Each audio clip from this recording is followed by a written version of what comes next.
course s'est déroulée normalement, c'est-à-dire que j'ai pu faire donner au bateau le maximum et en fonction des conditions, défavorables à 80%, mais qui m'ont permis la moyenne que j'avais annoncée au départ, une moyenne d'un Justement, peu plus de j'allais vous 150. couper, Alain, pour vous dire que vous nous aviez dit au départ, quand nous vous avions rencontré, pendant que vous vous prépariez, que vous mettriez 20 jours.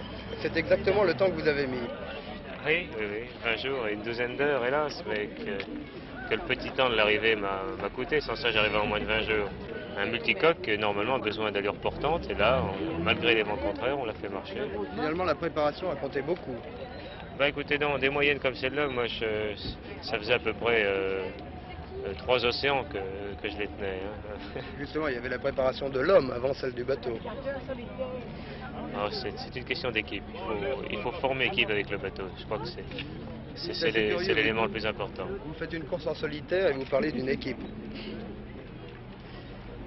Oui, parce que derrière un bateau de grande performance comme P4, il y a tous ceux qui ont contribué à sa préparation. Il y a tous les techniciens, tout ce matériel où la moindre faille signifie la fin de la course, la fin des espoirs. Il faut que tout tienne, il faut que les mâts, le gréement, les cordages, les voiles, il faut que tout soit impeccable. Sans ça, il y a plus de course possible. Et l'homme aussi. Bah, il faut essayer d'être au moins à la hauteur.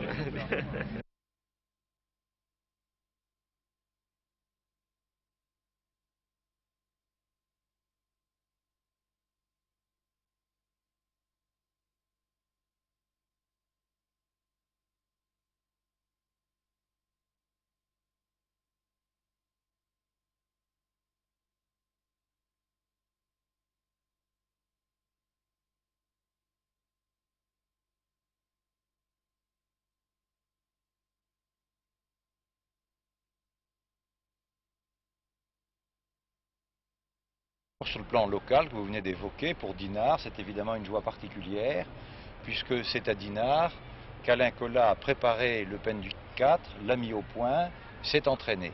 C'est dire que nos vœux l'ont particulièrement accompagné, que nous nous sommes réjouis du succès qu'il vient de remporter, et c'est pourquoi la ville de Dinard a tenu à lui remettre une médaille d'or en témoignage de reconnaissance et en souvenir.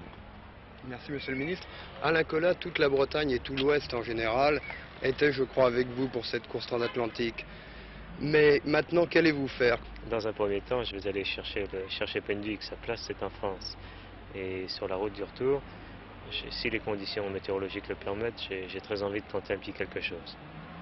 Une dernière question. Vous nous aviez dit la Transat, c'est un achèvement. Alors franchir la ligne en vainqueur, qu'est-ce que c'est? C'est un moment où au fond, je me suis retrouvé dans mon cockpit, les larmes aux yeux, sans plus rien dans les membres. Je n'avais plus la force d'aller affaler mes voiles. J'ai dû prendre sur moi pour